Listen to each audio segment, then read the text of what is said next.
Ahora mismo.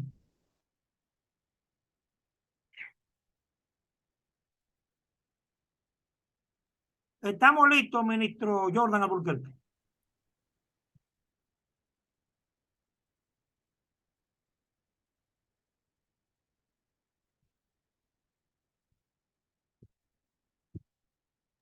Oye, pero está bien de foto, ustedes están bien de foto. Jesucristo. Cuánta gente linda yo me gasto aquí en este programa. Era la pastora ahí, Jesucristo. Ese esposo tiene que estar contento. Ya lo sabe, ya lo sabe. Bien, muy buenas tardes a todos. Shalom.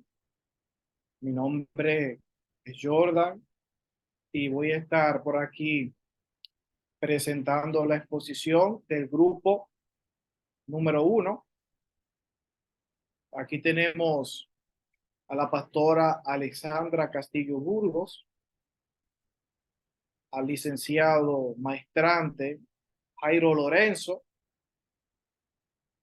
y nosotros estamos a cargo del primer tema. La pastora va a estar hablando sobre el tema que le toque y sin más preámbulo, nosotros vamos a trabajar el libro que también la pastora va a presentar más adelante con todos los detalles. Entonces, les dejo con la pastora Alexandra. Pastora. Sí, buenas tardes, Dios les bendiga. Para nosotros es un privilegio y un placer compartir esta plataforma con cada uno de ustedes. Y como dijo mi compañero, nosotros somos el grupo 1 y vamos a estar trabajando eh, este libro que habla, ¿verdad?, acerca de la vida de Jesús en el tiempo del judaísmo. A mí me toca abordar lo que es el astra del libro y los objetivos. Entonces, en cuanto al astra, el escritor representa la historia del pueblo judío en tiempos de Jesús. Es un libro escrito por el historiador alemán Emil Schurer, publicado originalmente en alemán en 1874.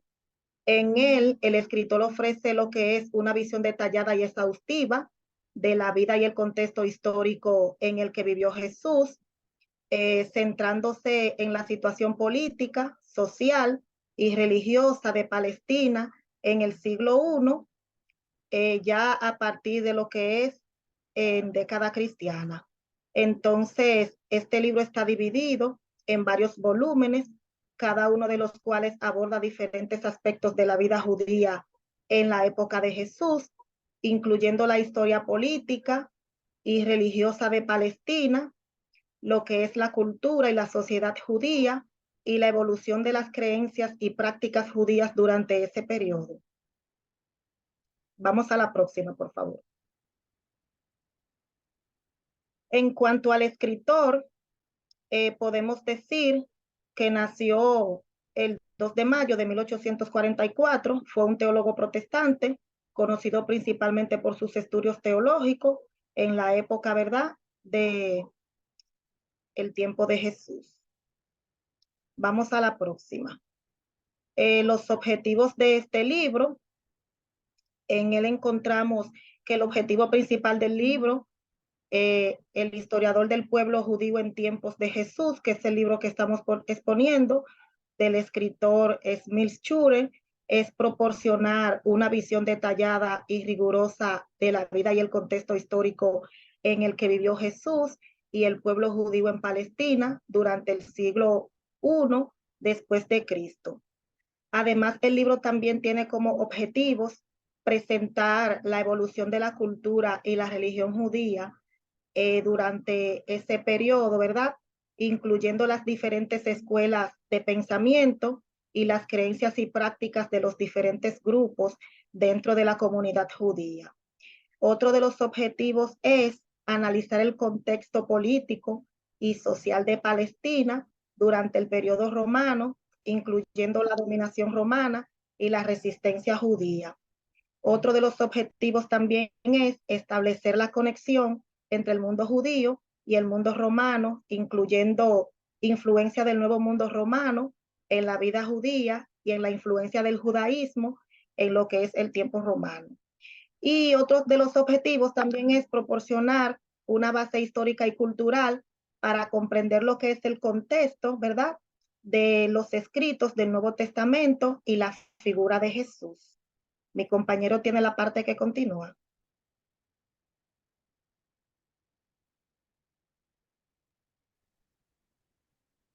Bien, ahora, ok. Introducción. Dado que el cristianismo surgió del judaísmo en el siglo I de nuestra era, nada hay en los relatos evangélicos que pueda comprenderse al margen de las historias judías. Igualmente, ninguna sentencia de Jesús tiene sentido si no se la inserta en el contexto natural del pensamiento judío contemporáneo. La tarea del estudio del Nuevo Testamento, al investigar sobre el fenómeno del nacimiento del cristianismo, es relacionar a Jesús y el Evangelio no solo con el Antiguo Testamento, sino también y sobre todo con el mundo judío de su época. Tal objetivo exige una asimilación plena de los descubrimientos de los investigadores del judaísmo intertestamentario, por un lado, y de Palestina, helenística y romana, por otro.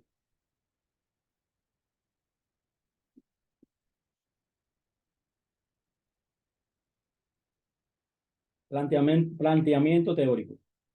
La característica principal de este periodo fue la creciente importancia del fariseísmo. La orientación legalista iniciada por Esdras había derivado paulatinamente en un sistema socio-religioso en el que ya no bastaba cumplir los mandamientos de la Torá escrita. Las generalidades de la ley bíblica se concretaban en una cantidad inmensa de preceptos detallados, cuya observancia se imponía como el más sagrado deber. Junto a los demás partidos religiosos de Palestina, el movimiento fariseo tuvo su origen en los conflictos del periodo macabeo. Durante este periodo, la tendencia hacia el conservadurismo legal no solo actuó como fuerza de cohesión dentro del judaísmo, derrotando a la facción por griega y contribuyendo así a la defensa del patrimonio de Israel, sino que ayudó a crear una clase elevada e influyente, la de los escribas.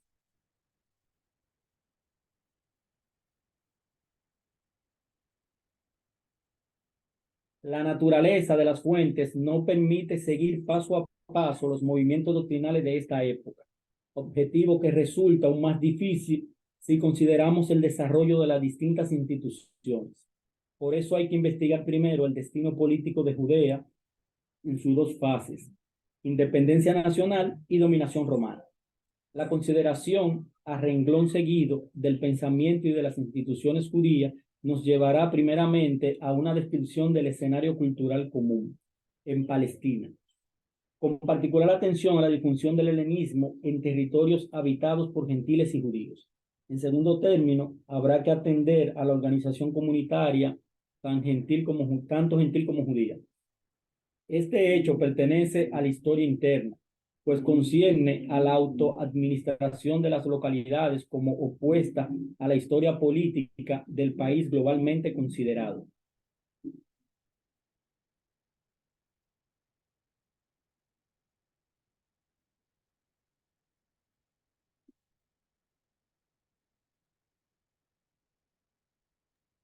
Bien, Jairo, ya terminó la parte. Sí, esa era la última Ok. plantilla ya de la... Sí. Ok, bien, excelente. Entonces, vamos ahora a trabajar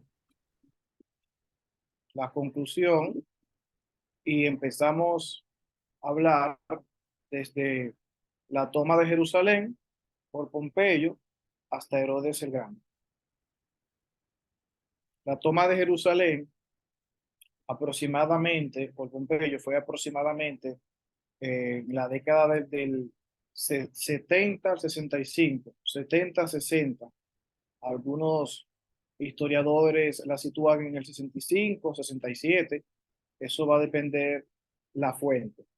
En ese sentido, todo el proceso histórico que estuvo pasando Jerusalén, Judá, básicamente, a través de lo que se denomina por muchos autores que nosotros entendemos de manera incorrecta, menciona como el periodo de silencio, el tiempo, entre comillas, donde Dios no habló.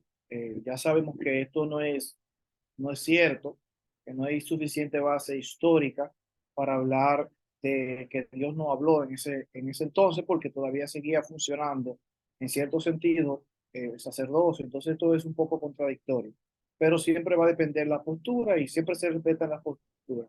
Entonces, el proceso que atraviesa Israel en los diferentes imperios va a determinar. Jordan, Sí, sí, tengo una pregunta, entonces estuve confirmando el dato a nivel de la fecha. sí, Yo siempre tenía en la cabeza 63, 64. Y aquí te ok, dice la década del 60, tiene que bajarlo al 60. Y a 60, sí. el primer triunvirato estuvo Pompeyo, primer sistema de gobierno que existió, por cierto, él lo inauguró, fue hasta el 53, junto con Julio César y Craso. De ahí viene la frase, la famosa frase, error Craso, Marco Licinio Craso. Su nombre verdadero, Senio Pompeyo Magno. Ok, sí, excelente, muy bien. La década del 60. Muchas gracias, maestro, brillante como siempre. Entonces, en ese sentido, como ya explicaba, el proceso histórico de Jerusalén y sobre todo Judá, hablando, refiriéndonos como un todo, en la parte de Judá, pasó por muchas situaciones. El imperio neobabilónico, el imperio medo-persa, el imperio griego y de manera última ya, el imperio romano. Pero todo esto acarrió diferentes situaciones y es a raíz de este proceso que vemos la necesidad del tema de un Mesías. Es incorrecto decir simplemente que no se aceptaba a Jesús como Mesías porque no entendían la revelación de Jesús y sin conocer los procesos que atravesó Israel. ¿Por qué? Porque esto juega un papel muy importante, ya que muchas de las sectas que existían en el primer siglo de la era común y muchos de los movimientos no nacen en el tiempo, no nacen en la década, en la primera mitad del primer siglo, no nacen en ese entonces, sino que nacen en el mal llamado periodo de silencio. Por eso es correcto y necesario comprenderlo. También, parte de todo, Jesús celebra fiestas que nacen en este periodo de tiempo, como la fiesta de Hanukkah o la dedicación, que vemos en el libro de los Macabeos, que hablan de estos acontecimientos. Por eso es necesario que se conozca este tiempo para que se pueda entender el Nuevo Testamento, porque todo lo que menciona el Nuevo Testamento se refiere, el Brit Hadashah se refiere o está incrustado en el periodo intertestamentario, como también se le llama. Entonces, el papel de Babilonia se comprende, el papel medo-persa, que es ahí donde hay una especie de silencio entre el imperio medo-persa y cuando abrimos el Nuevo Testamento nos encontramos dominando el imperio romano. O sea, esto es demasiado importante porque si no entendemos la toma de Pompeyo, la toma de Jerusalén a manos de Pompeyo en la década del 60, no vamos a entender por qué Israel o Judá estaba dominado por el imperio romano. No vamos a entender por qué hubieron algunas negociaciones entre los asmoneos y también, y también el imperio romano, que cuando hablamos de imperio, también es importante entender que Herodes no fue rey inmediatamente de todo Israel. Sí, sí, pero estos son los pininos, Jordan. El Imperio Romano hay que hablar como tal cuando ya comienza la dinastía de los Césares, con Octavio Augusto César, sobrino de Julio César. A partir de ahí hablamos de imperio. Antes estos son los pininos, ¿eh? Todo lo que está hablando de Pompeyo, Sí, sí, hasta Julio César, que fue tremendo. era un, sí, era un senado que había muchas divisiones en el senado. ¿Verdad, maestro? Prolécticamente hablando, sí, porque todavía el Senado, Sí. ya el Senado también es para el imperio. Pero El- triunviratos, Triunvirato. Triunvirato. Excelente. Entonces esos pininos, como dice el maestro, para llegar a ser imperio, se tuvieron que dar muchos acontecimientos para llegar a esta parte. Entonces, atravesando por cada uno de estos políticos, el nombre político de política o político se traslada al imperio griego. A raíz de todas estas situaciones, entonces llegamos de manera así, por encimita, al tema de Herodes el Grande, hijo de Antípatro o Antípater. Herodes fue puesto por, Antípater fue puesto delegado por Hircano. Entonces, cuando Antípater es puesto como rey o rey, no corregente o enarca, él no gobierna, sino que coloca a Fasael y a Herodes el Grande, lo coloca en la región, en la parte de Galilea al norte, y entonces Fasael en el sur, en Jerusalén.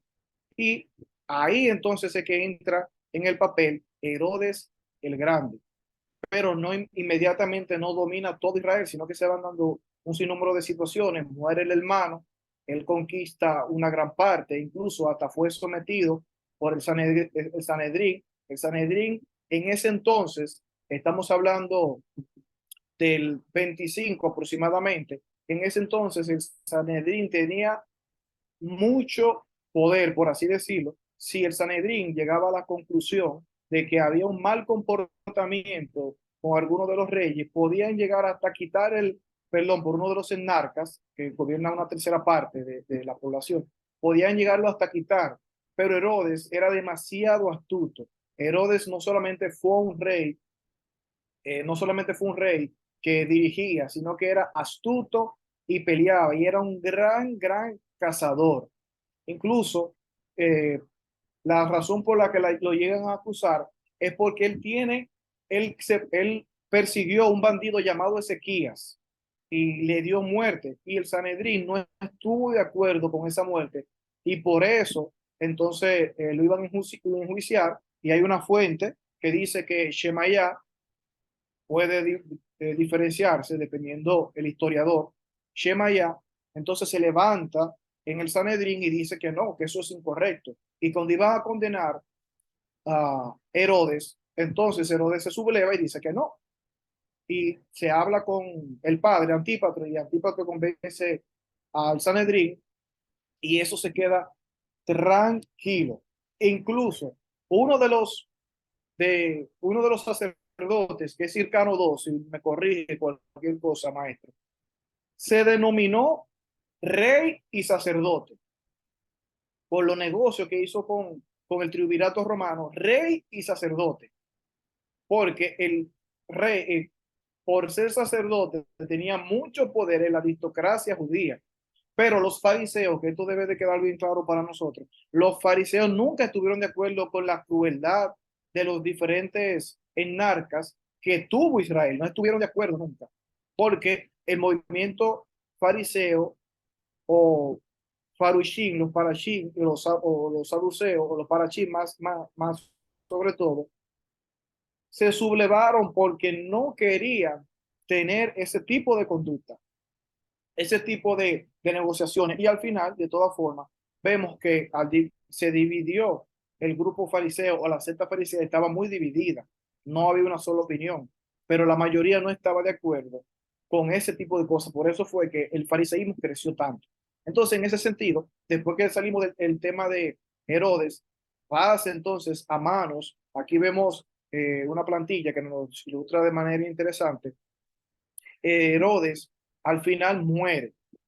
Y hay un disturbio, la muerte de Herodes, y se llega a dividir en diferentes partes, donde gobierna Herodes, Herodes Antipas y otro Herodes. Entonces, cuando pasa toda esta situación, Israel sufre todos estos problemas y hay diferentes revueltas, lo que hace que Israel pase, claro, políticamente hablando, pase por diferentes situaciones políticas, y es por eso que nace, o el tema del Mesías era un tema muy frágil para Israel, frágil porque ellos querían una persona, querían un rey que los libertara de todas estas situaciones, como hizo David, que según el texto sagrado, David fue el único que pudo liberarlo de los filisteos. El único que pudo liberarlo de los filisteos, y por eso es tan importante el papel de Goliat o David venciendo a Goliat teológicamente hablando, porque sabemos que hay una discrepancia en donde es probablemente otra persona que mata a Goliat. Pero eso es para poder entender por qué el tema del Mesías era tan importante y por qué Jesús entonces es condenado injustamente, porque era un tema frágil, este tema de sublevarse, este tema de esas rebeliones que se llevaban a cabo desde hace mucho tiempo. Entonces, también es importante destacar el censo de Quirinio. El censo de Quirinio, que en Lucas capítulo 2, del verso 1 en adelante, se da el censo. O sea, Lucas plantea un censo. Entonces, este censo pasa por diferentes problemáticas. O sea, si lo pasamos por el tema histórico, Quirinio sí fue gobernador de Siria o tetrarca de Siria, pero no en el tiempo que aproximadamente nace Jesús, sino tiempo después. Entonces, si colocamos, ¿verdad? Esto es según algunos historiadores, por supuesto, porque siempre hay muchas posturas. Si colocamos el censo de Quirinio en el tiempo de Herodes el Grande, hay un inconveniente porque Quirinio no fue sino hasta el 6 aproximadamente, Quirinio fue que fue gobernador de Siria, según algunos historiadores. Cabe destacar que el periodo intertestamentario, conforme claro, al pentecostalismo, a nosotros, al movimiento evangélico, que lo separa, el periodo intertestamentario es un periodo bastante oscuro. Si pudiéramos citar algunas autoridades, está Josefo, aunque fue muy manoseado el texto, y algunos historiadores romanos como Plinio, Plinio el joven, el viejo, y Tácito, Suetonio, por ejemplo, pero es bastante oscuro porque hay mucha manipulación y la historia muchas veces se cuenta solamente desde un punto de vista. Pero en cuanto al censo de Quirinio, hay bastante problemática para fecharlo, no que no sucedió, sino para para ponerlo en una fecha eh, crucial que combinara con lo que dice Lucas. Eso es por ese lado. También no era obligatorio, si se hubiese hecho un censo, no era obligatorio de que José tenga que volver a su pueblo de origen. Pero vuelvo y repito, eso va a depender siempre con las diferentes posturas. No era obligado de que él descendiera. Ahora sabemos que entra en el juego la parte del Derash, que es tomar un acontecimiento histórico y por así decirlo, de una manera sencilla, tomar un acontecimiento histórico y tratarlo como si fuera una profecía. Esto es bastante delicado, pero la exégesis rabínica, la exégesis judía, permite que se hagan este tipo de cosas. Permite que la historia entonces juegue un papel trascendental o muchos textos bíblicos darle aparente doble cumplimiento. Por eso Jesús dice, por ejemplo, cuando entra en la sinagoga de Capernaum, dice, esta escritura se cumplió en mí, según el Evangelio de Lucas. Entonces, continuando, ya hablamos de esta parte y como decía al principio, es muy importante entender el judaísmo para hablar del cristianismo, porque las bases del cristianismo están en el judaísmo. Totalmente. Jordan, Ajá, sí, doctor. hay un historiador para que tú revises detenidamente después. Sí. Él se llama Gefa Bernes. Él le llama a ese intento que hace la teología conservadora de colocar en esa fecha el censo de Quirino, que es el nombre correcto, ¿verdad? Gefa Bernes se llama. Gefa Bernes. Vermes. Investígate ese historiador para que vea lo que él dice. Él le llama acróbatas exegéticos. Porque tú sabes que no quieren vender el tema de la infalibilidad de la Biblia. Cosa que para la ciencia bíblica, especialmente en el área de la crítica textual, estamos más que acostumbrados ya de que no es así. El único infalible es Dios, señor. El único. Recuerda que lo de Biblia es simbólico. Yo mismo le llamo Biblia, pero es simbólicamente. Hubo una clase recientemente y imagínense, gente del concilio que nunca me habían escuchado esta información, se quería volver loco. Se escandalizaron, yo, locos se querían volver. Pero usted está cuestionando, oye, que yo estoy cuestionando. Yo es que no hay manera de cuestionarlo porque no tenemos Biblia. ¿Cómo yo cuestiono la Biblia si no la tenemos? Yo no puedo cuestionar lo que yo no tengo. Ya tú sabes. No puedo cuestionar lo que yo no tengo. Pero no se contradiga porque ya dijimos que no tenemos originales. Ahí no tenemos originales, no tenemos Biblia, señores. No tenemos. Pero es tanto así, doctor, que la gente piensa que las copias, todas las 5.700 y pico de copias de solamente el Nuevo Testamento, todas están iguales. Yo no, porque no. Ya hay más de 7.000 solamente del Nuevo Testamento. Igual que la variante, ya hay más de 700.000 descubiertas. Sí, pero yo digo, bueno, de aproximadamente, pero sí hay 7.000 y hasta hay otros se va un poquito más lejos. Pero o sea, el dato fue de este señor, de español, de Editorial Trota, Piñero, que es muy liberal en ese sentido. Por eso dije 5.700. Pero hoy por hoy se fecha el nacimiento de Cristo exactamente por el tema del censo, en el 6. Ya no se fecha en el 4. Ya hay otros que dicen entre el 6 y el 4 para no equivocarse y para llenar el espacio y satisfacer un público. Pero ya yo lo que reviso en ciencia bíblica, dicen 6. Algunos conservadores siguen con el 4 y otros entre el 6 y el 4. Como quien dice, ahí le doy a los dos grupos. sí, realmente el 6 suena fuerte, es que fuerte, digerí Jairo el 6. Es fuerte el 6.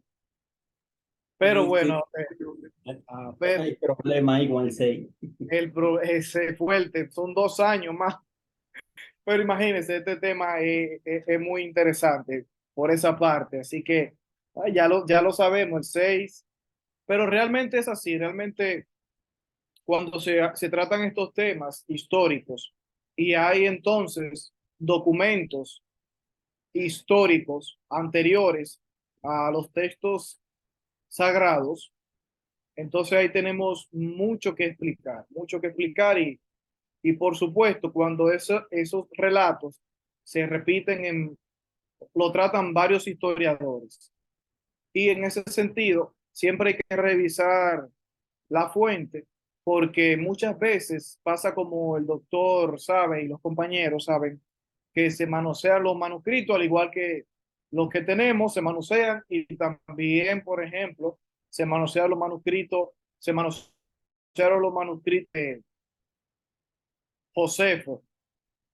Hay algunos que dicen que sí, hay otros que dicen que no, pero es indiscutiblemente que las copias se corrompen. Por eso se habla de variantes textuales y ese tema no se circunscribe solamente al mundo de la Biblia, sino todo texto antiguo se le aplica la crítica textual y la alta crítica. Y la baja crítica, como se conoce la crítica textual, a todo documento antiguo. Pero entonces, conociendo ya el tema de la fiabilidad y la cercanía al original, a lo que probablemente el tiempo que se escribió original, entonces sí se habla de fiabilidad. Entonces, en esa parte sí tenemos mucha ventaja, que es necesario que se conozca. Incluso hay un historiador que se llama Tallos, que mencionó el tema de Cristo, en la muerte y lo que pasó, que se oscureció todo que hubo tinieblas, como dice el texto, digo entre comillas, ¿verdad? Pero no es por dudar, sino que como dice el texto, que hubo tinieblas, Tallos se refiere un historiador que después aparentemente fue cristiano, menciona menciona este acontecimiento como si hubiese sido un fenómeno atmosférico. Y aparentemente el escritor sagrado, el hagiógrafo, lo recoge y lo plasma como si estaba en ese momento presenciando, como decimos popularmente, el mundo de las tinieblas, y que por eso fue que se puso oscuro, ¿verdad? Presenciando la muerte de Cristo. Ahí no quiero entrar porque es un tema bastante delicado, pero fin es que hay toda una gama de posibilidades en cuanto a la historia. Y Lucas es conocido por mencionar, aquí vuelvo directamente al tema, Lucas es muy conocido por mencionar temas temas con personajes históricos. Sí menciona a Quirinio, pero porque menciona a Quirinio no necesariamente debe de encajar literalmente con el tiempo, porque esto no es lo que buscaba Lucas.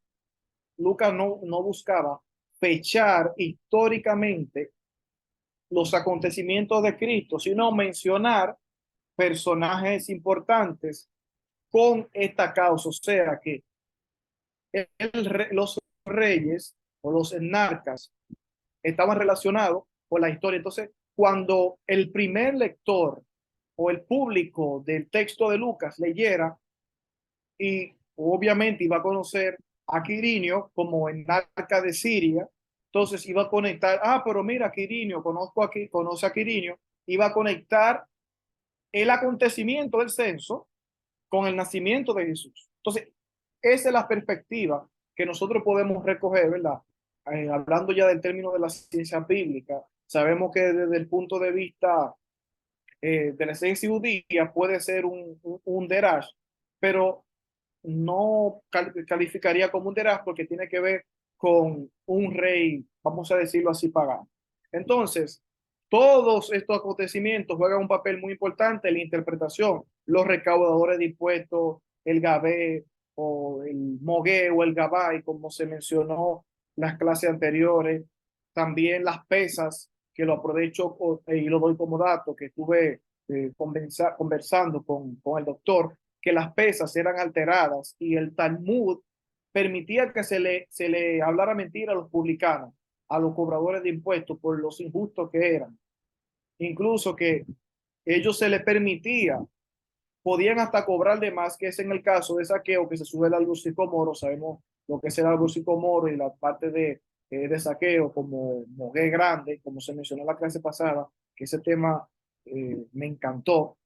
Entonces, para ir concluyendo, la recomendación final es tratar de conocer la historia, lo que podemos recoger como historia, que el Emil Schurer, como presentó la pastora Alexandra, brillante pastora, como presentó a Emil Schurer, que es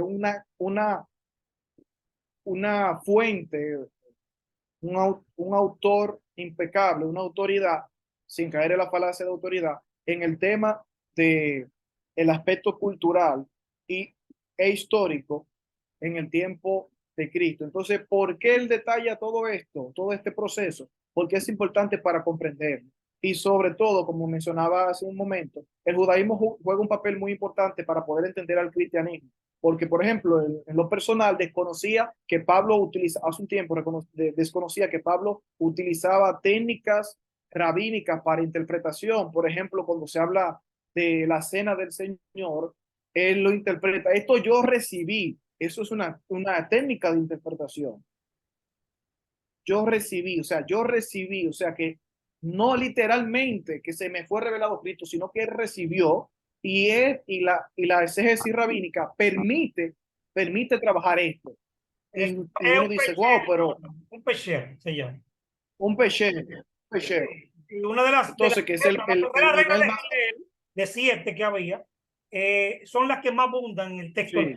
Es un libro, creo que está por ahí. Si no lo he enviado, investigate, Jordan, para compartirlo, donde Sí. el libro es una tesis en doctorado allá en España, una universidad española, una tesis doctoral. De Salamanca.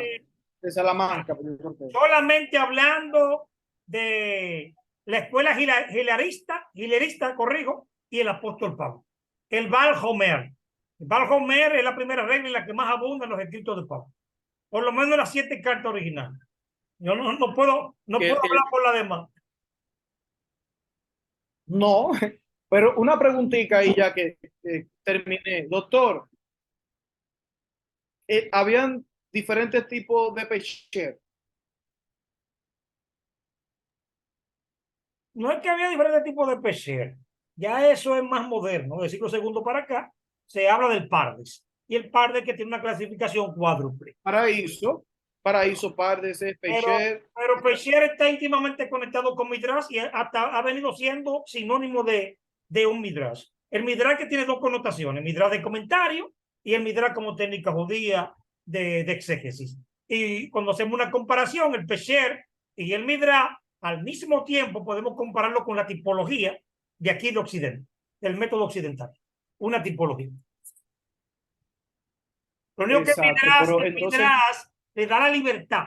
El Midrash le da la libertad al judío, le daba la libertad al judío, le daba y le da de hacer cambios deliberados.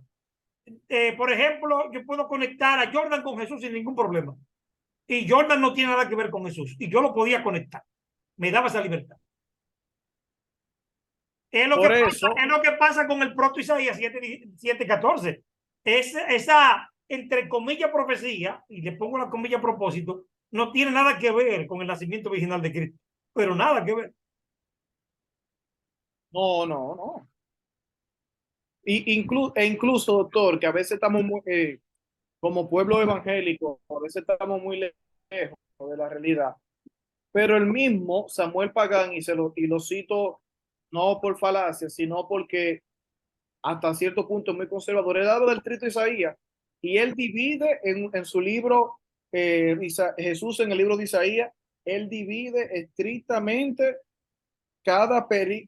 los capítulos por periodo de tiempo, él lo divide y lo presenta así. Y es un libro. Él tiene los libros proféticos, una interpretación eficaz el día de hoy también. Sí, exacto. Entonces él los divide, él habla del trito Isaías sin problema. Y hay un, o sea que, hay un cuarto Isaías allá. Sí, el cuarto, el que tomó los 3 tomos. Exacto. Y hace un último trabajo. Claro. Y él hace, exactamente.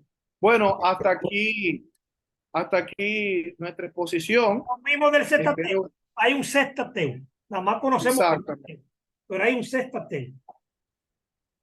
Sí, efectivamente. Así es. Bueno, hasta aquí nuestra exposición. Gracias por su tiempo. La pastora perdón, Alexandra, Jairo y Jordan Alburquerque.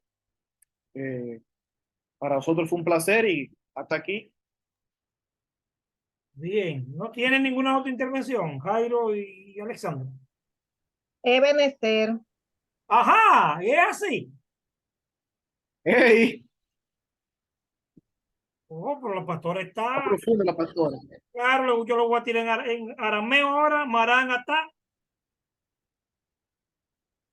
Mira, me hicieron trampa estos hombres. La próxima vez, colóquenme en el medio, no me ven tan así. Pero vendía, pastora. Esa gente lo que no quieren es problema con el marido suyo. Ya lo saben. Pues ya ellos saben que usted está casada con el moreno del WhatsApp. Yo le iba a decir al principio a Jordan, pero me está tirando a mí por el medio, Jairo. Esto no es fácil. Pero déjalo así. Bien, entonces, pasemos a la dinámica inmediatamente.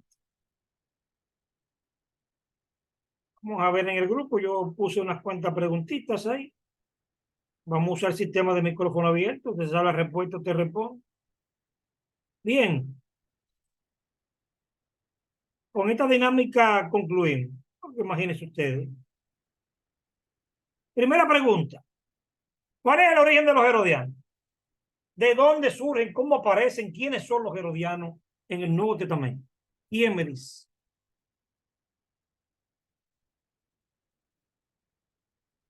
¿Nadie? Doctor. Dígame, Alburquerque.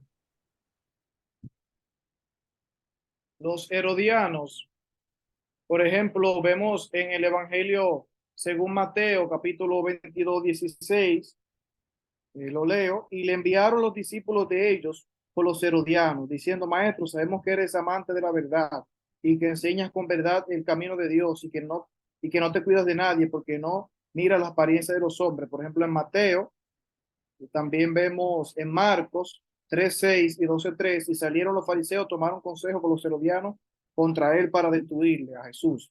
Marcos 12:13, y le enviaron algunos de los fariseos, perdón, a Juan, los fariseos de los herodianos perdón, para que les sorprendiesen en alguna palabra. Los herodianos eran los simpatizantes de Herodes. Muchos entienden que estos eran los de la secta de los esenios. Por ejemplo, David Lozano entiende que una parte, vamos a ayudarlo ahí en esa parte, una parte de los esenios llegó a ser simpatizante de Herodes.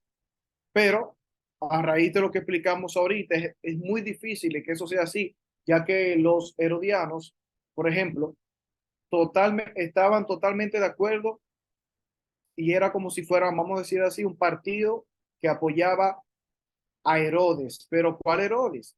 Herodes Antipas. Y antes de Herodes Antipas, entonces Herodes el Grande. Él tenía muchos seguidores, doctor. Acumuló muchos seguidores en Galilea, que tuvo su sede antes de Cristo, antes de la era común, tuvo su sede ahí en Galilea y era muy respetado en Galilea a base del terror y de las muertes. Herodes entonces llegó a tener, y no creo que eran familias de él, no creo que eran familia de él, sino que simplemente eran seguidores no simplemente, perdón, eran seguidores de Herodes. Entonces hasta ahí usted me corrige cualquier cosa y si me faltó algo. No, está bien, está bien. Lo único que no es verdad absoluta, se desconoce realmente, pero es buena la teoría, digna de, bastante curiosa. Yo la enseño en el sentido de, con la expresión que estoy usando ahora, existe la teoría, ¿verdad? La posibilidad, porque por algo está la fuente ahí, porque fue una investigación. Lozano lo que está citando es una investigación. Él no está diciendo que es verdad absoluta tampoco. Usted solamente citó a Lozano, pero él está citando otra fuente. Doctor, excelente. Muchas gracias por esa aclaración. Voy a ver si hay que revisar ahí en ese sentido, revisar la cita. La bibliografía es una nota al margen. Una nota al Sí, margen. la nota al margen, la cita que, sí, la nota al margen. Excelente, doctor. Coloca la fuente. Habría que investigar a ver si existe. Sea Sí, un sí, tesis, o sea un libro que esté circulando. sí, sin Bien. desperdicio. Bueno, hoy yo conozco autores por eso. Porque yo decía, por ejemplo, yo compraba a Francisco de la Cueva en su momento y veo que la Cueva está citando a Riley. Digo, pero espérate, si este hombre es bueno y está citando a esto, es porque esté maduro todavía. Y ahí empecé a conocer a Riley. ¿Se dan cuenta? Efectivamente. Y yo digo, pero ven acá. Veo, compro a Pentecost y Pentecost dedica su libro de escatología a Riley. Y mi maestro Riley revisó este libro, te lo dedico. Pues este hombre es duro. Déjenme comprar el libro de este hombre. En la Así escuela de Dallas. Va conociendo autores. Yo estoy hablando de mis comienzos, Jordan. Empecé a conocer autores. Yo ahora Sí, sí. Y hoy conozco autores por eso, porque Jordan cita Cifre. Cifre a Jairo. Jairo a Alessandro. Y yo, espérate, pues, esto es una cadena. Yo necesito tener todos estos autores. Y empecé a invertir. terminó fuerte al final con la pastora. Sí, no. Esa es la mamá de los pollitos. Bien, segunda pregunta. El templo de Herodes, fechas importantes. ¿A qué yo me refiero con fechas importantes? ¿Cuándo inició la reconstrucción de este denominado tercer templo?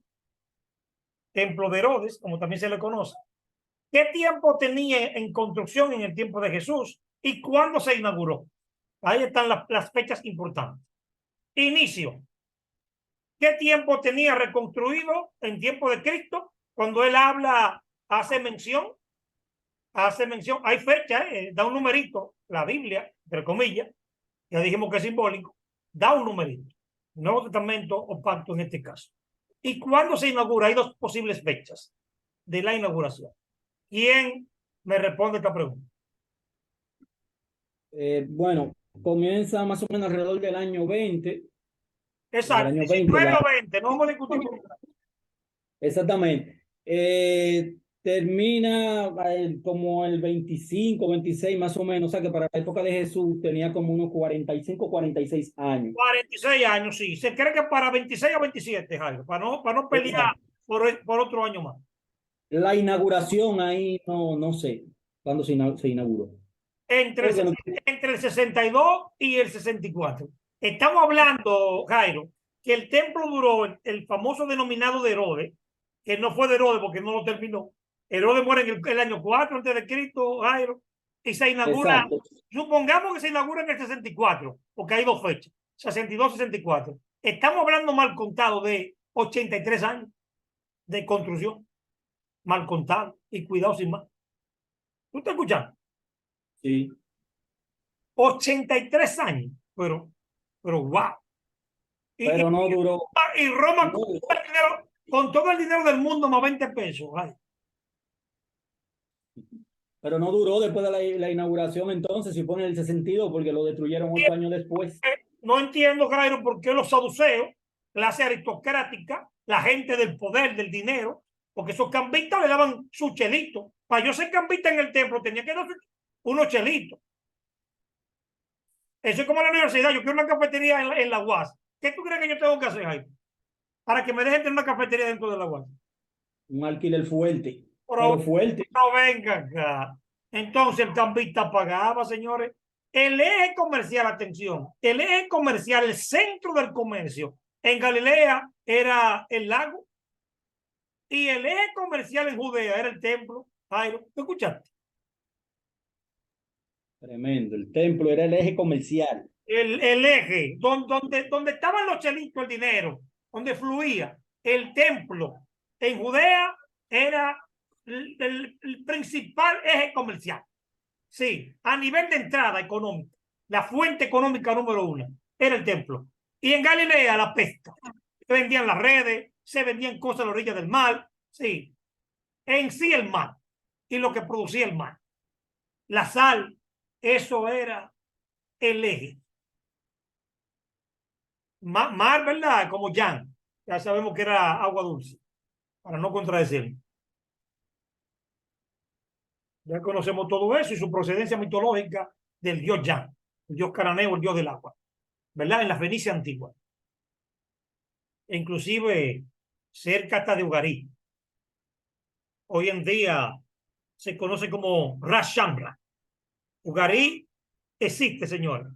Arqueológicamente demostrado que es la localidad actual llamada Ras Shamra. Por si acaso. Bien. Tercera pregunta, y no menos importante. ¿Jesús era esenio? Argumentos, a favor o en contra. ¿Fue Jesús esenio? Dígame, Jordan, te voy levantando la mano. Bien, la conexión esenia de Jesús es muy discutida porque también a Juan el Sumergidor o el Bautista se le vincula con esta secta. E incluso muchos dicen que sí, que cerrado, que Juan Escúchame que te interrumpa. Eso es católico, ¿eh? Muere de agua, eso es católico, Jordan, de Juan el Bautista. sí. Realmente es Yohanan ben Sakai. Yohanan ben Sakai. Sí, Juan, el hijo de Zacarías. Ese es el nombre Efectivamente. de él. Yohanan ben Sakai. Excelente, gracias, maestro. Di eso en un culto. Y este tipo. Ya lo sabe. Habló en lengua. Habló en lengua. Ya lo sabe. A la gente danzando en un pie, a la pastora de Sandra en un pie. Imagino yo ya. Así pone la voz gruesa. Usted no tan fácil. Si pone la voz gruesa, ahí es que eso se va abajo. Ay, yo conozco un pastor dijo un día, Samaria con SH, y tres saltaron danzando y hablando en lengua de una vez. Y el pastor lo que dijo fue Samaria. Ay, ay, ay, ay. Había uno que casi se cae y rompe una silla. Hay un paralelo ahí. Hay un paralelo en lengua. Pues bien, maestro. Terrible el maestro.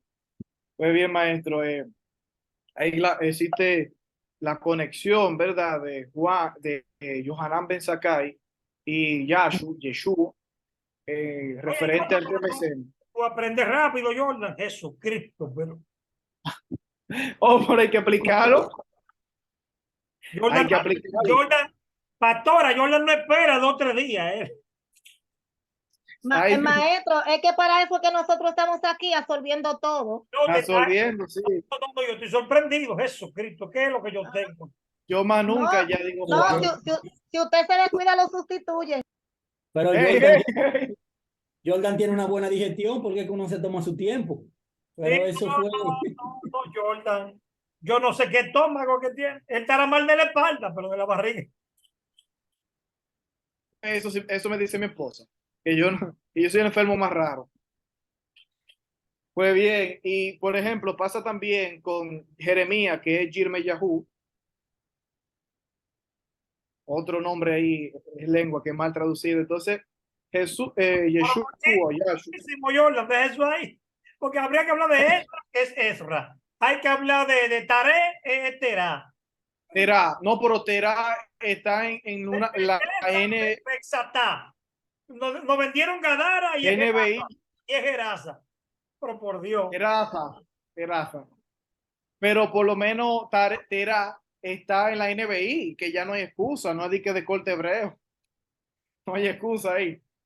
Entonces, por ejemplo, cuando hablamos ya el tema de Yeshua o Jesús, guarda relación Es Joshua, porque ahora por... eso no es hebreo. Es Joshua.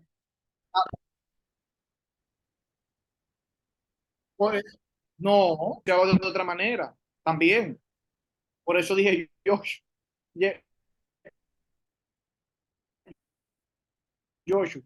Pero Joshua, entonces, en ese sentido, la conexión de ir al desierto, aunque sabemos con Johanan Ben Zakkai y Yeshua, es por prolepsis, perdón, prolepsis no, por un derash.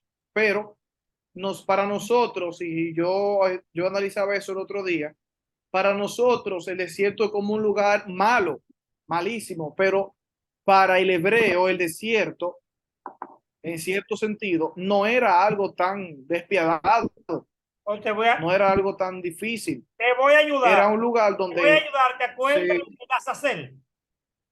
El chivo expiatorio que se soltaba, la cabra que se soltaba sí, en el desierto. Eso es positivo. Nos están vendiendo. Sí, en Levítico. En Levítico 10, eso no es un demonio. Sí. Ese es hacer. Es negativo. Serás con Cristo. Hoy en día, tipología en Occidente. Señores, las hacer es tipo de Cristo. No del diablo. Claro. No del demonio. Ay, exacto. Entonces, por ejemplo, entendemos que el desierto, pero si nuestro Cristo va al desierto, no era para morirse, no era para morirse. Y hoy usted sabe que los predicadores le tenemos. Se soltaba en un desierto y eso representa mejor que nadie el tema del desierto y el sacrificio de Cristo. Recuerda que se soltaba para expiar los pecados de alguien en particular o de la gente. Exacto. Cristo lo hizo, ¿verdad? El chivo expiatorio.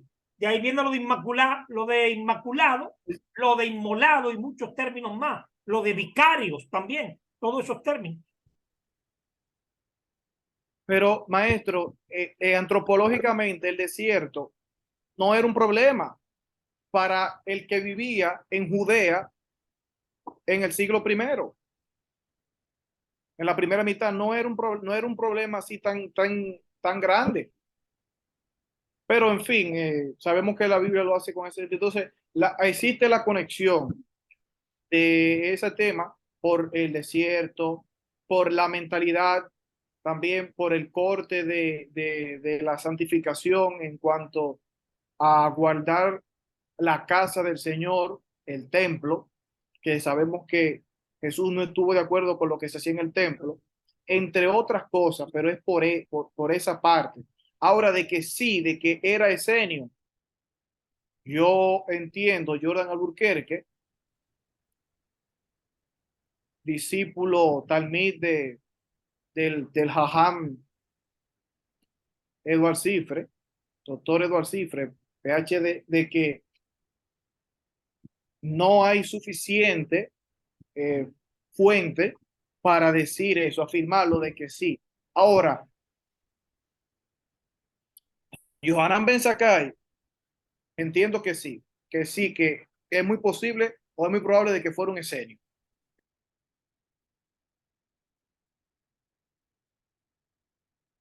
Lo que yo sí sé, me voy a poner esa tarea yo. Hasta yo me voy a poner la tarea, Jordan. Que Cristo tuvo que haber pasado por alguna escuela hilerista. Y voy a investigar quién le dio clase a Jesús. Y cuando lo investigue, lo voy a compartir con usted. Excelente. ¿Qué te parece, Jordan? Efectivamente, porque debió de ir a una escuela, debió sin duda en Galilea. En la sinagoga, Jordan, a los 7 años, atención, a los 7 años, el judío, especialmente el varón, claro está, iban por la tarde, sinagoga, recuerden, porque estamos curtidos con el griego y la Septuaginta. El jaque, Cajal. o el cajal es asamblea. El jaque. Entonces, está bien, sinagoga, dejémoslo sinagoga. Cuando por la tarde que servía de escuela la sinagoga, a los 7 años ya tenía que dominar citas clave y porciones específicas de la Torah. ¿Qué más del Tacná o de la Tacná? Porque es femenina, la Tacná. A los 7 años ya era la primera etapa más importante en la vida del crecimiento y el desarrollo del niño, aparte del nacimiento y del 8º día del Brit Milá, ¿verdad? Luego, entonces, la tercera etapa, después de los 7, que podía ser precoz, en el caso de Cristo con 12 años, precocidad, porque era los 13, el Bar Mitzvah, el hijo del mandamiento. Señores, 3 etapas importantes. La gente todavía está volviéndose loco, Jordan, de por qué hay 18 años perdidos en la vida de Cristo. No, es que es cultura hebrea, es cultura judía, señores. Es que el Nuevo Testamento nos da, o el Brit Hadashah, con el corte hebreo, el Brit Hadashah, habla de las 3 edades más importantes en la vida de un judío. El nacimiento. ¿Narra el nacimiento de Cristo el Nuevo Testamento o pacto? Sí. En la adolescencia. ¿Lo narra? También. Vamos bien, entonces. Mayoría de edad. 3:23, aunque es un midrash también, Jordan, y gematría conectado. Lucas 3:23. De 30 años según se creía. ¿Saben cuál es la idea? ¿Con quién es que lo está conectando? Con Adán. Jesús como el postrer de Adán. Dios crea a Adán según el midrash a los 30 años de edad. ¿Dónde está el acta de nacimiento para saber a qué edad murió Adán? Entonces, también es gematría. 930 años. Adán muere de 930 años. ¿Pero y cómo? ¿Y cómo yo calculo la edad de una gente que no nació yo? Explícame eso. ¿Cómo lo calculo? Lo que se cree es que Dios lo crea a una edad adulta con 30 años y dura 900 años de vida. Súmalo. 930. Pues Cristo es el postrer Adán. Cristo, según se creía, dice, cuando dice según se creía, es una técnica pesher, conectándolo con Adán.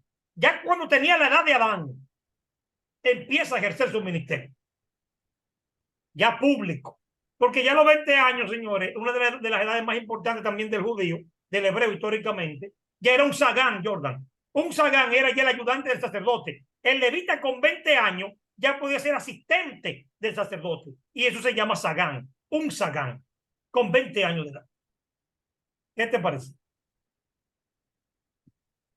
Ya Cristo era sagán en Nazaret. Ya Cristo era conocido como un sagán, reconocido.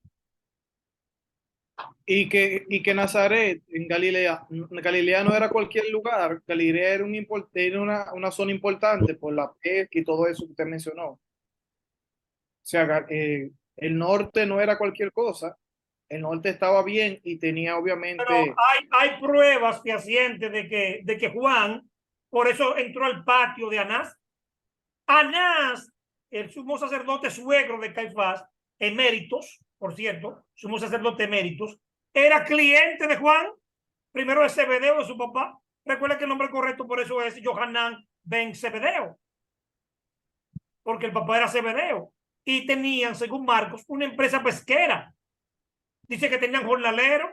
Juan y Jacobo tenían empleados. O sea, había una empresa pesquera. Y entonces, ¿cómo es que Juan podía entrar?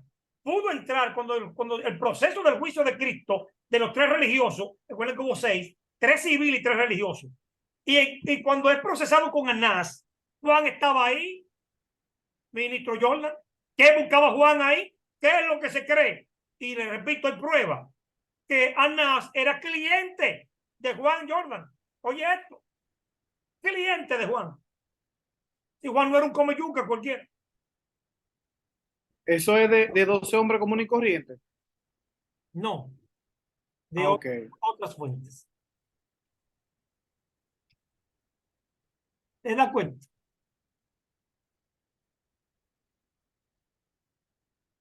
Bien. ¿Alguien más? ¿Alguien más? ¿Nadie Yo, más? sí, ministro, Jairo Lorenzo con nosotros. voy en la línea de Jordan. No hay base suficiente, Sí. ni bíblica ni extrabíblica, según lo que he investigado, para decir que Jesús era escenio. Y no solo escenio, tampoco fariseo ni saduceo. Bueno, El hecho de ya que... te está adelantando la pregunta 4. Sí, sí, está bien, bro. Vamos a ir a la línea de los escenios. Jairo está muy fuerte. El hecho de que quizás en algún momento determinado se haya comportado o haya utilizado alguna palabra que luego apareciera en los escritos esenios no significa que sea un esenio, porque uno puede mencionar cualquier expresión relativa a cualquier grupo y eso no hace a uno parte de un grupo. Los esenios vivían en comunidad pero separados. Vemos, ¿no? Vemos a Juan el Bautista, digo, no Juan el Bautista, pero ¿verdad? Vemos a Juan el Bautista que también se dice que es senio, pero... Oye, te salió el catolicismo. Jairo. Sí, ministro, lo que pasa es que yo tengo la digestión lenta. Yo bebo omeprazol antes de comer. Está buena, está buena. Sí, eso es Jordan. Yo tengo que acotarme ahorita a analizar y a digerir. Pues sí, maestro. Entonces, el hecho de, por ejemplo, Juan también, que lo vemos bautizando y eso, y que lo quieren asociar con ese señor, pero tampoco. Juan no vivía en comunidad, Juan vivía solo. Los esenios, aunque apartados, pero en grupo. Juan no vivía en grupo. Entonces tampoco lo conecto con los esenios, Jesús tampoco, porque no tenía el estilo de vida que tenía un esenio. Ese es mi punto de vista. Sí, pero hay muchas posturas, muchas teorías, pero estoy de acuerdo contigo en esa partecita de que no hay, pero también recuerda, en exégesis se enseñan diferentes argumentos, como el ex silentium, el hecho de que la Biblia no diga algo, tampoco lo está desaprobando. La Biblia no diga algo. El argumento ex silentium te enseñan que no porque la Biblia calle, significa que no sea así. Como decía la Chimoltrufia, que así como digo una cosa, digo la otra también. Sí, claro, estamos de acuerdo. Porque yo no puedo descartar tampoco, Jairo, atención, sin contradecirte, sin intención de contradecirte, digo que no me voy a contradecir yo tampoco porque te dije que estoy de acuerdo, el hecho de que si había 7 escuelas en la época de corte, ¿verdad? De enseñanza judía, 1, 2, no menos importante, por ende, si ya hay 7 escuelas de ese corte, 7 tipos de fariseos, que ya lo vimos aquí en la clase pasada, ¿por qué descartar, siendo Cristo judío? Gálatas 4:4 dice, nacido bajo la ley, nacido de mujer, indicando, el griego más fuerte todavía, indicando que cumplió absolutamente todo, su vida normal y cultural de un judío promedio. Entonces, ¿por qué yo debo descartar, Jairo, que él pudo haber sido fariseo o esenio en su defecto? ¿Por qué? Sí. Y también uno no sabe, usted mismo lo está diciendo ahorita, no tenemos Biblia. Usted sabe que hay desde el principio ha habido un antisemitismo. Los padres de la iglesia lo manifestaron en gran manera, uno más que otro. Uno no sabe si esos textos que conectan a Jesús más con el judaísmo y esa secta fueron manipulados. Todo eso es posible. Y en la redacción final no aparezca nada de eso. Jordan Y en un principio y sí. Jairo, atención. Dígame. Recuerde que se ha hecho un proceso. Occidente se ha encargado de desmitificar la Biblia, ministro Jairo. Y en ese proceso de desmitificación, recuerde que el judío, para mí, mi conclusión es exactamente y precisamente que el mito es la retórica favorita del haiógrafo judío, históricamente hablando. El mito, y lo demuestro, ¿eh? De Génesis a Apocalipsis lo demuestro. Apocalipsis está lleno de mitos, lleno de mitos. Y lo primero, usted va al capítulo 12, Jordan, y sabe qué mitología me presenta el capítulo 12. Cuando usted se va a la mitología griega, investiga, Jordan, el dracón megapirroso. Dracón megapirroso. ¿Qué es eso? Dice, espérate, pero eso fue lo que Juan tomó como referencia. El dracón megapirroso. Y te digo la fuente sencilla y asequible, Jordan. Wilfredo Calderón, en su libro Apocalipsis, un mensaje escatológico. Ya te dije la fuente. Escriba al ministro en el grupo a ver si lo conseguimos. Si usted lo tiene, envíelo.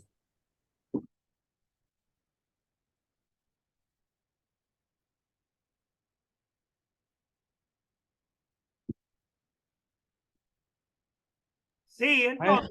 Maestro, en ese sentido, ¿puedo decir Sí, algo acerca de, sí, como usted mencionaba, que la falta de evidencia no es sí, un el evidencia? argumento es excelente. Sí, Sí, exacto. Entonces, en ese sentido, como académico que somos, todos los que estamos aquí, no pudiéramos negar por la falta de evidencia y, y lo que dijo Jairo brillante de los padres de la iglesia y el antisemitismo, como académicos no pudiéramos negar que Jesús que haya sido o esenio o también fariseo, pero que ya por la percepción que tenemos, incluyo en primer lugar, lo rechazamos, que en la parte o sea, que estamos de acuerdo, pero como académico, decir, por ejemplo, en el sentido de las diferentes cosas que utiliza, incluso Pablo tiene también, según David Lozano, tiene algún secamiento, la exegesis ranita con la carta a los Efesios, digo Pablo, ¿verdad? Por costumbre, pero pseudo Shaul por Paulina, costumbre, pseudo pero Paulina, pseudo Paulina. Pseudo Paulina, Pseudo Paulina, por ejemplo, tiene mucha cercanía, incluso no, sin problema podemos decir que los esenios era la secta académica. El esenio era la secta académica del tiempo de Cristo. Y si podemos comparar cualquier tipo, por ejemplo, escuela, debe de estar conectada a Gilel y a Chamay. La escuela esenia depende de ellos, depende o de Chemayá y Atalión, de eso que le dieron clases a Gilel y Chamay, depende de ellos. No nacen así por así. O sea que hay una conexión y por esos argumentos no pudiéramos negarnos de que tuviera contacto con alguna de Te los digo, grupos escúchame que te interrumpa, fariseos. Jordan. Te digo mi argumento de por qué digo que alguna escuela, algún maestro gilerista le dio clase a Jesús. La regla de oro, Sí, que no es es, de Gilel. que ni siquiera, no, que ni siquiera es de Giler, es de Actalión. Ya, ok, ok. Entonces, Giler la hizo suya y Cristo la cita. ¿Y por qué Jesús tiene que citar a Giler? Explícame. ¿Por qué no otra gente? Chamay, hasta Confucio, que se conocía, señores. Se conocía. La filosofía confuciana ya era previa a Jesús y la conocían muy bien, ¿eh? En Oriente. Y por ejemplo, cuando se le pregunta a Jesús con qué mujer, con quién se casará la mujer, está citando a un deuterocanónico también. Deuterocanónico para la Iglesia Católica. Sí, por eso digo dentro de comillas. Prefiere literatura, Literatura judía, claro. Literatura judía siglo segundo y primero antes de Cristo. no pasada por el canon. Entonces, en ese sentido, desligarlo de cualquiera de estas Sí, porque escuelas. entre los canónicos, recuerda Jordan, que son los famosos 7 libros que están en el canon católico. Sí, maestro. No Biblia digo, católica, porque nos expresamos mal. Dios no escribió 2 Biblias, una sola. el texto, ¿no? El texto. Pero entonces, maestro, al final, por esa parte es difícil de negar de que estuvo en alguna escuela, porque eran la más preponderante, y además, y además que todos los fariseos, todos los grupos, habían grupos bien conservadores, por ejemplo, que creían en Jesús sin problema. El que reclamó el cuerpo, José de Arimatea, Joshua de Arimatea, Formaba parte, se ve que era influyente del Sanedrín. exacto, de Arimatea, Nicodemo también, conservador, totalmente, incluso iba a aprender de Jesús, iba a consultarlo, y también el padre el principal de la sinagoga, de la mujer que, Jairo, de la, Jairo, creo que Jairo también era una persona muy importante, un fariseo sí, muy importante. exacto. Entonces, en ese sentido, creían en Jesús sin problema y decían que tenía autoridad. Y muchos fariseos, y que ahí no podemos decir el grupo, en el libro de los Hechos, en el capítulo 15, en el primer concilio, Que yo le llamo tratado, segundo tratado a Teófilo. segundo tratado Teófilo, Ni siquiera es un libro, es un tratado.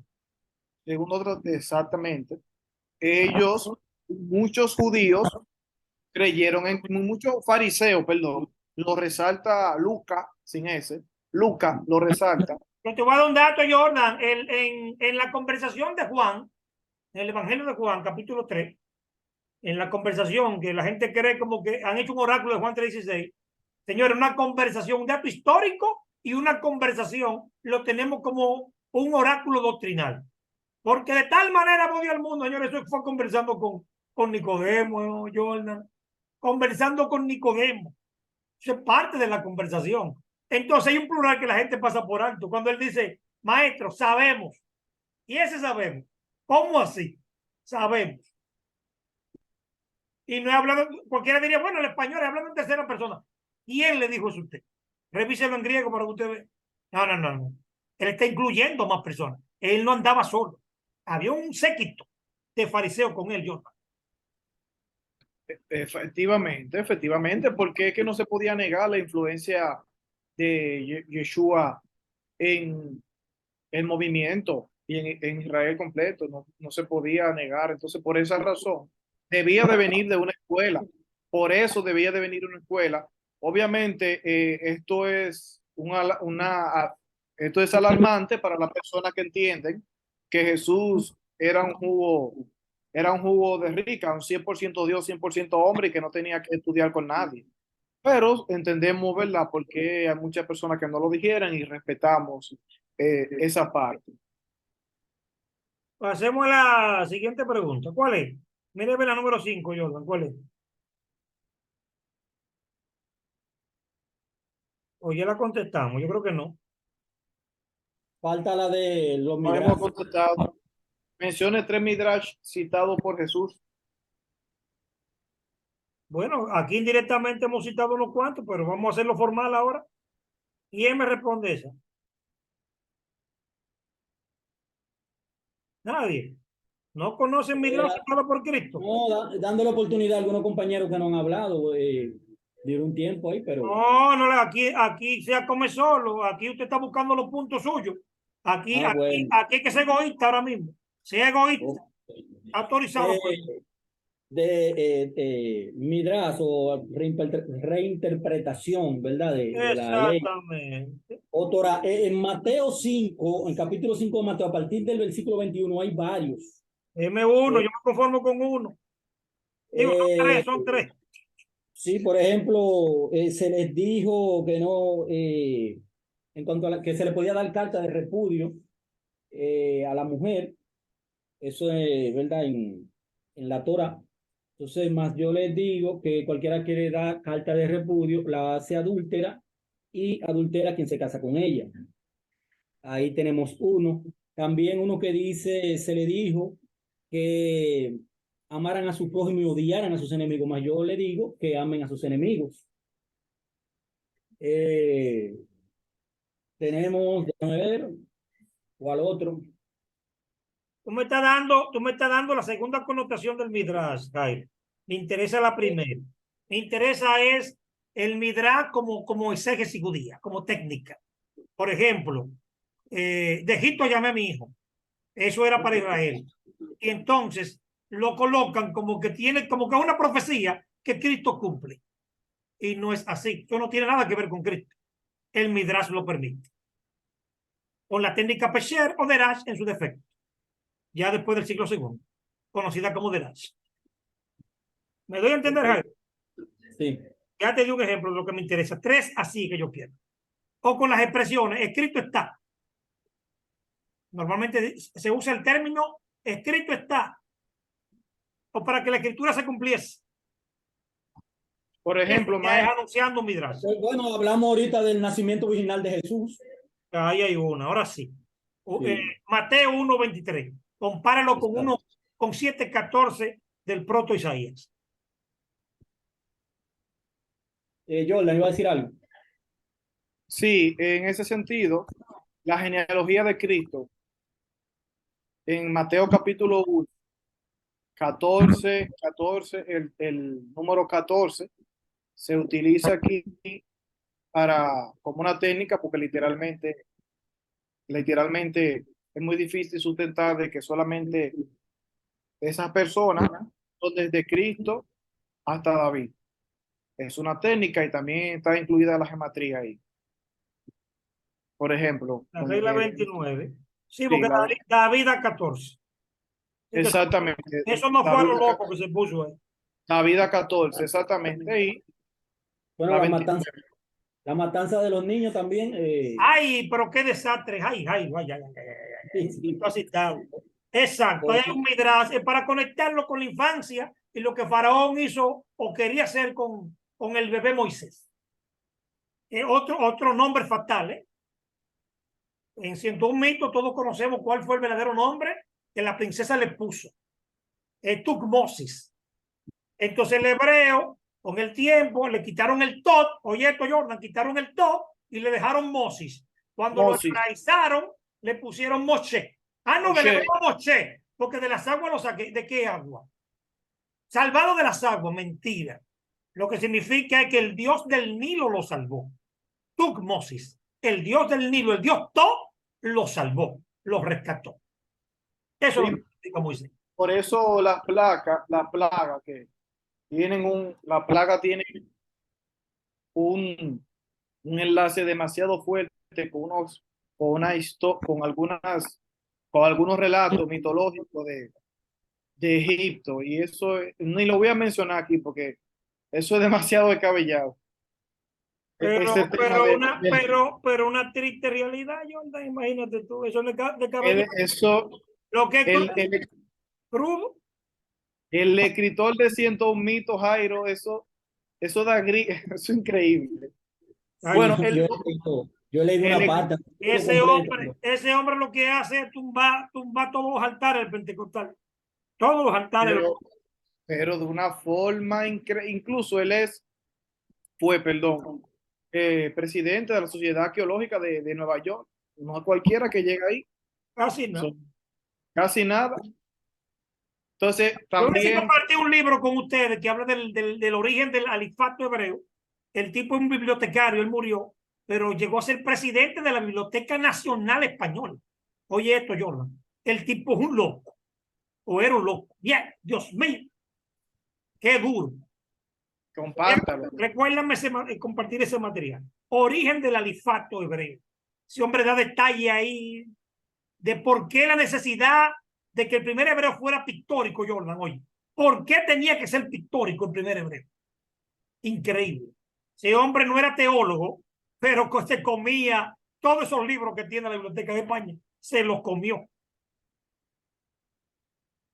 Por ejemplo, maestro, digo dos más, cuando Jesús va al desierto, que en exégesis judía se le llama paralelismo, un paralelismo, y ese paralelismo que hay entre Moisés y Jesús, aunque no diga literalmente Moisés, ya el judío y nosotros, ¿verdad? Nosotros entendemos que está hablando de la cercanía de Moisés, por ejemplo. Señores, Eso, yo estaba hablando de Juan 3, pero el 3:14, Jordan y Jairo menciona un tremendo midrash. Así como, oye, el cómo, ya el cómo aquí en Occidente es un símil, pero es un midrash en la técnica rabínica, en exégesis judía. Así como Moisés fue levantado en el desierto. Señores, un midrash a Bemidbar, al Bemidbar, creo que está en el capítulo 21, si mal no recuerdo. Bemidbar la 21. serpiente, Sí. sí, también, por ejemplo, y bueno, ya en la parte de Jesús, conectado a Jesús, está también cuando muere, así como el hijo, así como Jonás duró, por la parte como, duró 3 días y 3 noches en el vientre del pez, también el Hijo del Hombre durará 3 días y 3 noches, aunque, ¿verdad? Salvaguardando la parte de la resurrección, que también es una palabra que no aparece en el griego, que es latina, resurrección, que es el levantarse de entre los muertos, que yo sé que se entiende esa parte. No que Jesús no se levantó de entre los muertos, sino que la palabra como tal no es griego, no pertenece al griego, sino que es latín, sino es levantarse de entre los muertos. Entonces, en ese punto, el cómo, la simiente del cómo, guarda relación con la técnica judía. Sí, pero aquí en Occidente se nos va la guagua y he Sí, escuchado sí. discusiones, ni sé cómo nombrarla, Jordan, triviales. Trivial porque ¿cómo puede ser que usted crea que la serpiente hay que Cristo es tipo de la serpiente? No, no, la tipología es con el evento, un evento tipológico. Si hay Usted tuvo, tipología, es con el evento. usted Evento, tuvo, acontecimiento tipológico. usted tuvo no una discusión, sino un intercambio con un maestro, me reservo el nombre, Con de ese tema, ¿verdad? No, no, fue de Ah, José, no, no fue usted. fue concerniente a José. Ah, ya, sí, sí. Sí, el maestro decía en su momento en la escuela de ministerio, él decía que José era tipo de Cristo, citando como fuente a Francisco de la Cueva, donde Francisco de la Cueva está citando a Scofield. Oye esto, Jordan, la Cueva cita a Scofield. Le voy a decir la fuente en el libro Persona y Obra de Jesucristo, de Francisco de la Cueva, curso de formación teológica. Entonces, él está diciendo una nota al margen que Scofield presenta a José como tipo de Cristo, no como verdad absoluta. La Cueva Lafarge nunca está diciendo que José es tipo de Cristo. Y el maestro en una dice, porque yo estoy diciendo que no, que me dé prueba, y me lo demuestre por el Nuevo Testamento. No pudo. Y entonces una como que se quilló y dijo, Cifre, diga o no que José no es tipo de Cristo, José es tipo de Cristo. Como quien dice, esa es la enseñanza que yo voy a dejar aquí. Para que ustedes vean, señor, ¿y cómo yo voy a imponer una enseñanza mía aquí? Jordan, cállate la boca, que como yo digo. ¿Cómo así? No, no, es increíble. Muy fuerte. Bien, mi gente, no hay tiempo para más. Vamos a la dinámica de impresiones de la clase de hoy. Vamos a evaluar a estos chicos y chicas en sus exposiciones. Comenzamos con usted, Jordan Alburquerque. Muy bien. En este caso, evalúa a tu compañero, no te vas a evaluar tú, por lógica. Ay, excelente. Muy, de una manera muy sencilla, la pastora Alexandra explicó por aquí su tema, la importancia del pueblo judío de la historia y también sobre el escritor del libro, el Mitchell, los objetivos quedaron bastante claros y también sin desperdicio el tema de Jairo también. Y fue una experiencia muy bonita poder compartir con ellos en esta exposición y sin desperdicio, sin más que agregar. Y la parte de la clase, muy puntual, cada intervención de usted, maestro, como siempre, muy interactivo, todo lo que hemos podido conversar, la intervención de la pastora, la intervención de Jairo, de los compañeros, sin desperdicio, siempre aprendemos y sobre todo los materiales de esta materia y de todas, pero en especial de esta materia, porque es la que tenemos más fresca, de la que estamos tratando, han sido de suma importancia, principalmente el libro que estamos tratando de una autoridad que está relacionado con la alta crítica y sobre todo de una persona creyente en Cristo, que a pesar de ser creyente en Cristo, Neil Schurter, y un hombre importante en cuanto al tema, no se viciaba y decía las cosas tal y como la academia hasta un momento le permitía, ¿verdad? Su conocimiento le permitieron hablar porque ya murió en el siglo XIX. Es cuanto. Pero dejó una joya, qué bueno. Es como los aportes de, haciendo una comparación, Jordan, Alfred Edersheim. Sí, Aunque la ventaja de Edersheim es, ¿verdad?, su origen judío.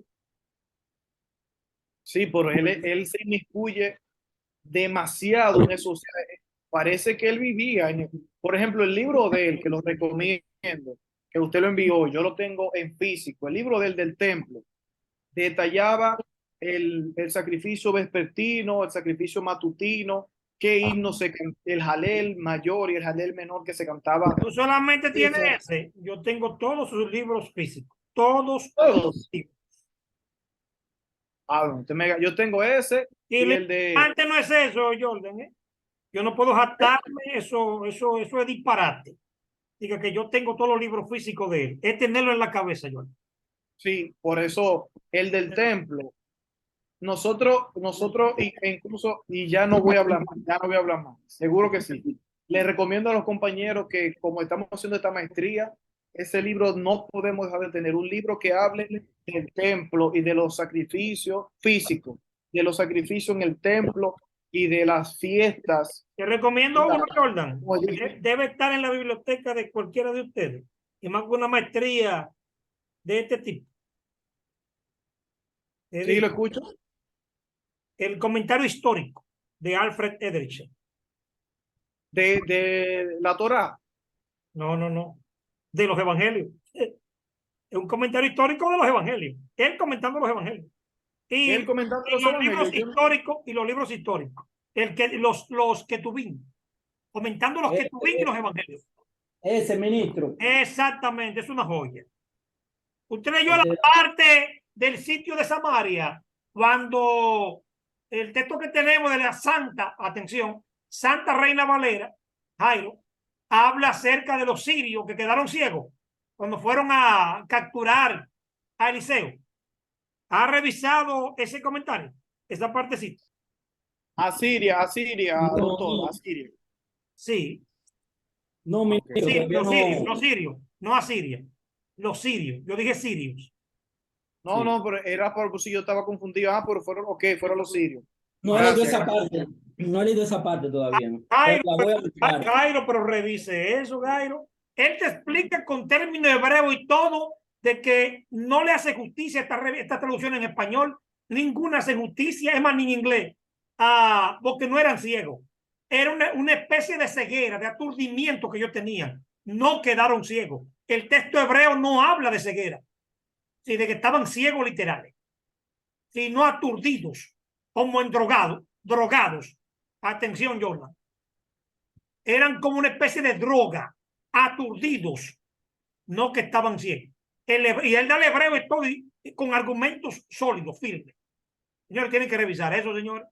Yo me sorprendí. No. Yo creía que sabía hasta que leí eso.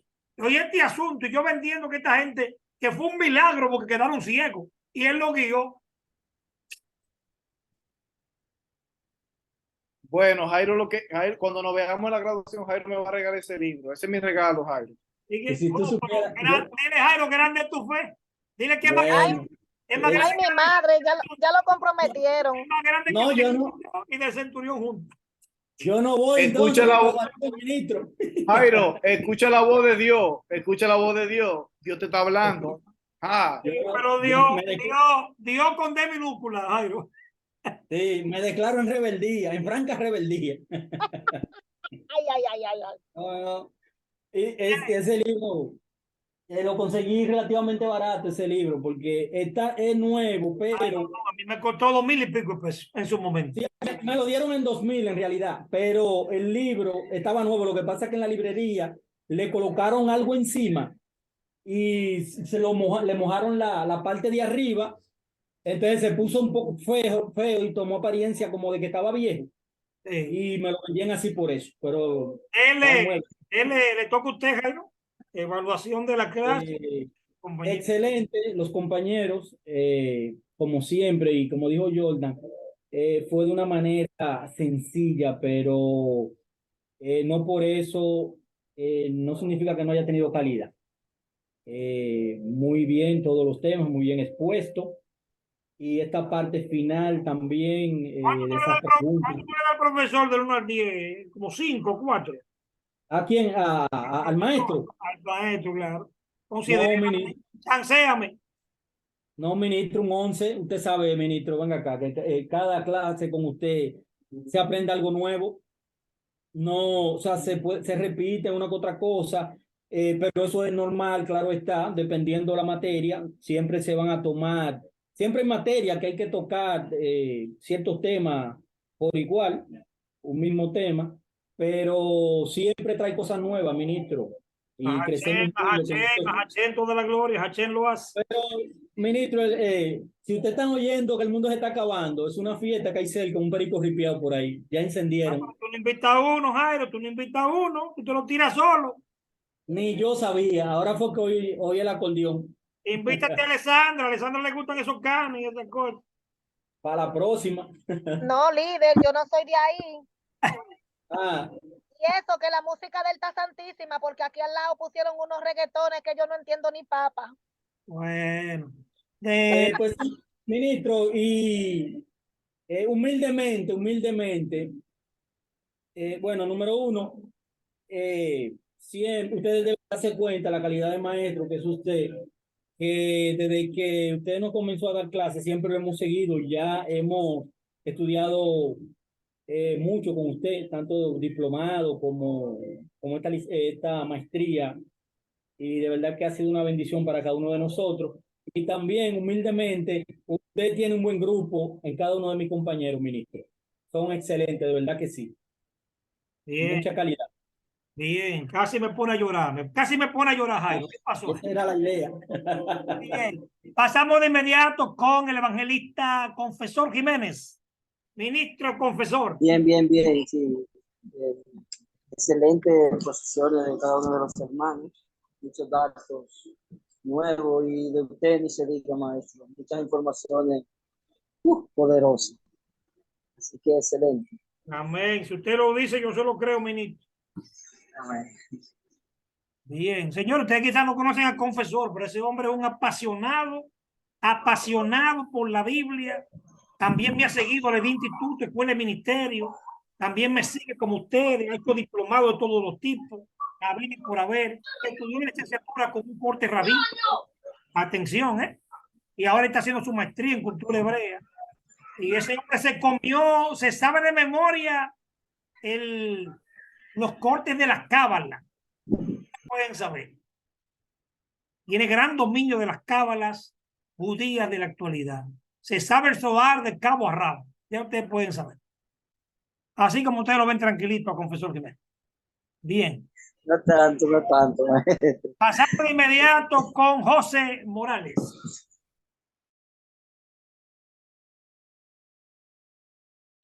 Morales, ¿está con nosotros, Morales? Parece que no. Pastor Alexandra. Oh, yo no voy a decir mucho, ministro, yo solo voy a decir dos cosas. La primera es que me dejen con mi grupo hasta el final, hasta que esto se acabe y sigamos el doctorado. Y la segunda es que usted nos siga dando clases siempre. Eso es todo. Gracias, gracias. Honrado con su palabra, pastor. Y si usted lo dice, también se lo creo. Bien, nos despedimos de este lugar, nunca de la presencia del Eterno, porque eso no hay forma de escapar de dicha presencia y nada se compara con la misma. Así que bendiciones de lo harto, confesor Jiménez, Jairo Lorenzo, José Morales, pastor Alexandra y Jordan Alburquerque. Estimado Talmí, suyo, Jacán, Eduardo Manuel Cifre. Laila Tó, Mucha salud y bendiciones para usted. para todos ustedes. Shalom, shalom para todos. Dios le bendiga a mis compañeros, a todos. Amén, bendiciones para Shalom, ti. bendiciones con Dios. Ahí la top. A mí.